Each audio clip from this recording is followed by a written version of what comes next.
ఇరాన్కు Russia intelligence support, Ukraine వద్ద తిరుగులేని ఆధారాలు.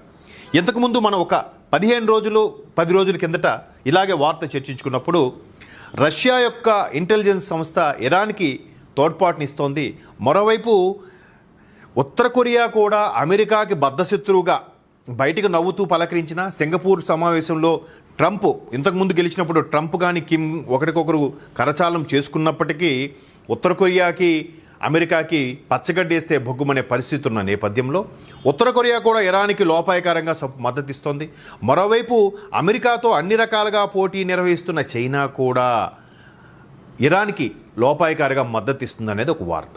అయితే రష్యాతోనో సుమారుగా 3-4 ఏళ్లుగా యుద్ధాన్ని ఎదుర్కొంటున్న ఉక్రెయిన్, తునాతునుకలైపోయిన ఉక్రెయిన్ దేశంకు సంబంధించి ఆ దేశ అధ్యక్షుడు జెలెన్స్కీ రష్యా ఇంటెలిజెన్స్ సంస్థ ఇరాన్కి తోడ్పాటునిస్తోంది, ఇన్ఫర్మేషన్ ఇస్తోంది కాబట్టే ఇరాను అంత పెద్ద దేశాంతో కూడా ఎదుర్కోగలుగుతోంది. దీని వెనక ఒక బాహుబలి ఉంది ఇరాన్ వెనుక.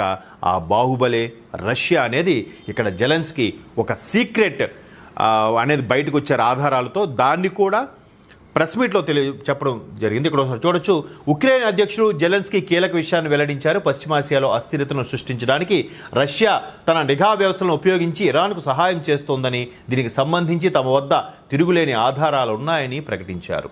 అంటే వీళ్ళకి సంబంధించిన ఇంటెలిజెన్స్ కూడా పనిచేస్తే కదా ఈ ఆధారాలు వస్తాయి.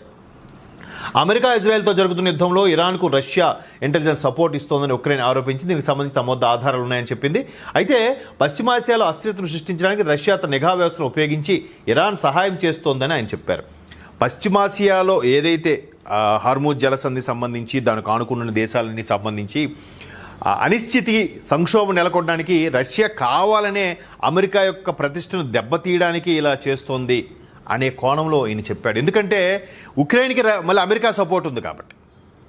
సో మొత్తం మీద దేశాలన్నీ కూడా రెండుగా విడిపోయి ఇది ప్రపంచ యుద్ధానికి దారితీస్తుందా అంటే ప్రపంచ యుద్ధానికి దారితీయదు. కాకపోతే ఒక రకమైన అనిశ్చితి సంక్షోభం వల్ల మరొక్కసారి ఆర్థిక మాంద్యం పెరిగి ప్రపంచ దేశాలన్నిటిపై కూడా భయంకరమైన ఉత్పాతం అయితే నెలకొనబోతుంది. ఎందుకంటే మరొక్కసారి కరోనా లాంటి పరిస్థితులు కూడా రాబోతున్నాయని దేశ ప్రధాని మోదీ గారు కూడా ఈ విధంగా వ్యాఖ్యానించడం ఇటువంటి అనుమానాలకు తావిస్తోంది. అయితే నిఘా సమాచార మార్పిడి. రష్యా తన సొంత రేడియో, టెక్నికల్, ఎలక్ట్రానిక్ ఇంటెలిజెన్స్ సామర్థ్యాన్ని ఉపయోగించి సేకరించిన సమాచారాన్ని ఇరాన్ ప్రభుత్వంతో పంచుకుంటోంది అని జెలెన్స్కీ తెలిపారు. అమెరికా, ఇతర మిత్ర దేశాల ఆస్తులను లక్ష్యంగా చేసుకుని ఇరాన్ చేస్తున్న దాడులోకి ఈ నిఘా సమాచారం ఎంతో కీలకంగా మారుతోందని ఉక్రెయిన్ ఇంటెలిజెన్స్ HUR గుర్తించిందని వెల్లడించారు. ఈ సహకారం కేవలం ఇద్దరు మిత్రుల మధ్య సంబంధం కాదని, ఇది ప్రపంచ భద్రతకు ముప్పు కలిగించే విధ్వంసక చర్య అని జెలెన్స్కీ అభివర్ణించారు. ఎందుకంటే ఎలాగూ రష్యా వీడి మీద అటాక్స్ చేస్తుంది, అలాగే ఉక్రెయిన్ కూడా చాలా నష్టపోయింది, ఆల్మోస్ట్ ఆల్ బీభత్సంగా జరిగిపోయింది. ఎందుకంటే ఏదైతే ఆ సమాఖ్య నుంచి ఉక్రెయిన్ బయటికి వెళ్ళిపోదాం అనుకున్నాడో అది రష్యాకు నచ్చలేదు. రష్యా నచ్చజెప్పి చూసింది, వాడు వినలేదు. దీని వెనక వీడి వెనక కూడా అమెరికా ఉండడం వల్ల వీడు చెలరైపోతున్నాడు. వీడు ఈరోజు నీతి సూత్రాలు వల్లిస్తున్నాడు. ఇరాన్ వెనక రష్యా ఉంది, రష్యానే బీభత్సం సృష్టించాలని చూస్తోంది అని. మరి ఈయన వెనక అమెరికా ఉన్నప్పుడు అమెరికా కూడా ఇలాంటి బీభత్సం ఇలాంటి అనిశ్చిత పరిస్థితి నెలకొల్పాలని అమెరికా చూస్తుందనే విషయం జెలెన్స్కీకి అర్థం కాకపోవడం నిజంగా దురదృష్టకరం.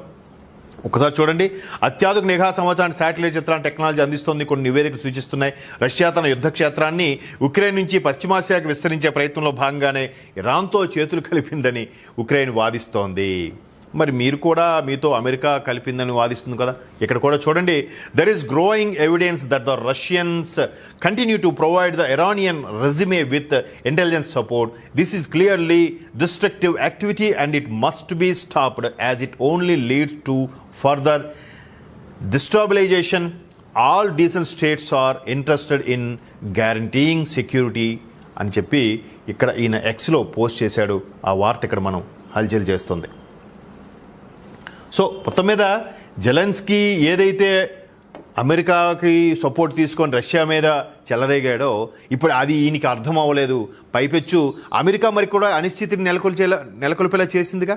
మరి ఇప్పుడు రష్యా ఆ పశ్చిమాసియాలో అనిశ్చితి నెలకొల్పేలా చేసిందని చెప్పి ఈయన హితబోధ చేస్తున్నాడు. ఎవరి వెర్షన్ వాళ్ళకి కరెక్ట్ ఉంటుంది. కాకపోతే సామాన్యులు సైనికులు సామాన్య పౌరులు చనిపోవడం అనేది బాధాకరం. వాళ్ళ కుటుంబ సభ్యులు తెలుస్తుంది ఆ బాధ. వీడెక్కడో బంకర్లో దాక్కొని బయటికి స్టేట్మెంట్లు ఇచ్చి ఎక్స్లో పోస్టులు చేస్తే వీళ్ళకేం తెలుస్తే ఆ పెయిన్ ఎప్పటికీ తెలియదు.